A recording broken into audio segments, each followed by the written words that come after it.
దక్షిణ కొరియాలో జననాల రేటు దారుణంగా పడిపోతోందని చాలా కాలంగా నిపుణులు హెచ్చరిస్తున్నారు. దానివల్ల మానవ వనరులపై ప్రభావం పడుతుందని దశాబ్ద కాలంగా జరిగిన అధ్యయనాలు చెప్తూ వచ్చాయి. అయితే ఎన్ని రకాలైన చర్యలు తీసుకున్నా ఆ సమస్య ఎక్కడ వేసిన గొంగళి అక్కడే ఉన్న చందంగా కొనసాగుతోంది. దాంతో ఇప్పుడు మరో కీలక చర్య తీసుకోక తప్పడం లేదు.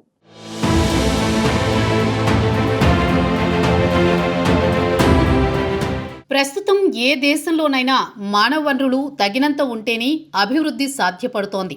ఏ దేశంలోని వారికైనా ఉన్నత చదువులు, అనుభవం ఉంటే గొప్ప అవకాశాలు కలుగుతున్నాయి. సరిగ్గా దక్షిణ కొరియాలో అదే జరిగింది. దేశంలో మానవ వనరుల కొరత అనేక అభివృద్ధి కార్యక్రమాలకు ఆటంకం కలిగిస్తోంది. అందుకే విదేశాల నుంచి టెక్ నిపుణులను ఆహ్వానిస్తోంది. వారికి టాప్ టైర్ వీసాతో స్వాగతం పలకడానికి సిద్ధపడింది సౌత్ కొరియా ప్రభుత్వం. 3 ఏళ్ల తర్వాత సదరు యువకులను శాశ్వత నివాసానికి అవకాశం కల్పిస్తామని భరోసా ఇస్తోంది. ఇటీవలి కాలంలో పర్యాటకులను అమితంగా ఆకర్షిస్తున్న దేశాల్లో దక్షిణ కొరియా కూడా ఒకటి. ఆ దేశ సాంస్కృతిక వారసత్వం, ప్రకృతి అందాలు, రుచికరమైన వంటకాలు, ఉర్రూతలూగించే కొరియన్ మ్యూజిక్ ఇలాంటివెన్నో పర్యాటకులను అమితంగా ఆకర్షిస్తున్నాయి.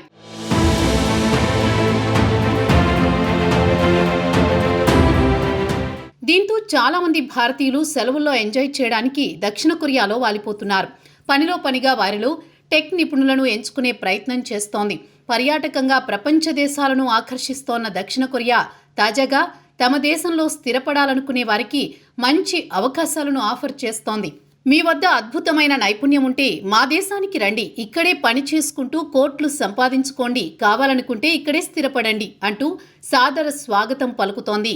ఈ ఏడాది ఏప్రిల్ 2వ తేదీన టాప్ టైర్ వీసా వ్యవస్థను ప్రారంభించిన కొరియా భారతీయులతో సహా వివిధ దేశాలకు చెందిన నిపుణులకు తమ దేశంలోని హైటెక్ కంపెనీలో పని చేసుకునేందుకు ఇక్కడే ఎక్కువ కాలం నివాసం ఉండేందుకు మార్గం సుగమం చేసింది.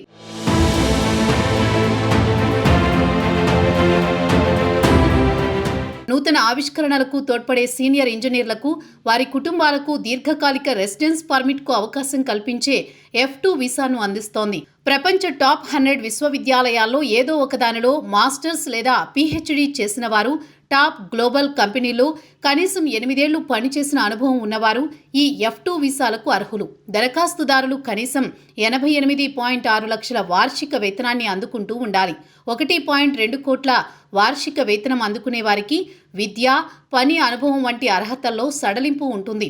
ఈ ఏడాది మార్చిలో రూపొందించిన ప్రణాళికలో గ్లోబల్ టెక్ సంస్థల నుంచి కనీసం 1000 మంది సీనియర్ ఇంజనీర్లను తీసుకోవాలని నిర్ణయించినట్లు దక్షిణ కొరియా అధికారులు తెలిపారు.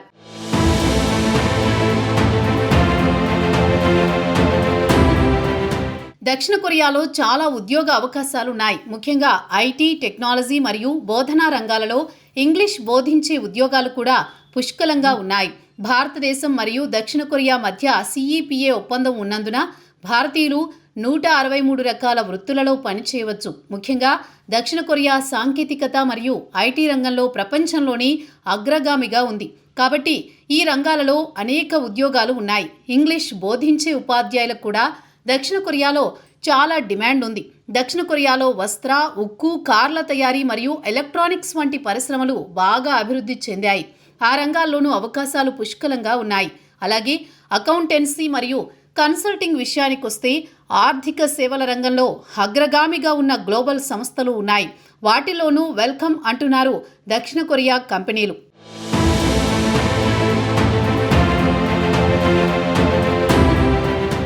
దక్షిణ కొరియాలో MBA గ్రాడ్యుయేట్లకు విపరీతమైన డిమాండ్ ఉంది. అంతర్జాతీయ MBA గ్రాడ్యుయేట్లకు కెరియర్ అవకాశాలు పుష్కలంగా ఉన్నాయి.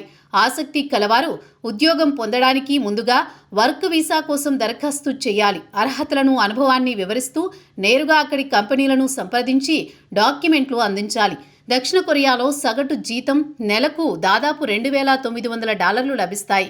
ఏది ఏమైనా ప్రస్తుతం మాత్రం దక్షిణ కొరియాలో చాలా ఉద్యోగ అవకాశాలున్నాయి. ముఖ్యంగా ఐటీ, టెక్నాలజీ మరియు బోధనా రంగాలలో అర్హతలను బట్టి మీరు దక్షిణ కొరియాలో తేలిగ్గా ఓ మంచి ఉద్యోగం పొందొచ్చు.